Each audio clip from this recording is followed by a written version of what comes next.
ایسا مال جس کو صدقہ کرنے سے انسان دائرہ اسلام سے خارج ہو جاتا ہے، تو علماء کرام فرماتے ہیں کہ وہ مال جو حرام کا ہو اور اس سے صدقہ دیا جائے تو اس سے انسان دائرہ اسلام سے خارج ہو جاتا ہے۔ مثلاً سود کی،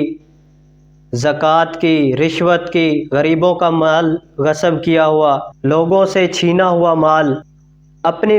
بہنوں کی وراثت دبا کر بیٹھے ہوئے ہیں، ان کا مال وہ صدقے میں دیں گے تو وہ حرام ہوگا، اس سے انسان دائرہ اسلام سے خارج ہو جائے گا۔ اور کچھ لوگ ایسے ہیں جو اپنی پھوپھیوں کا مال وہ غصب کر کے دبا کر بیٹھے ہوئے ہیں،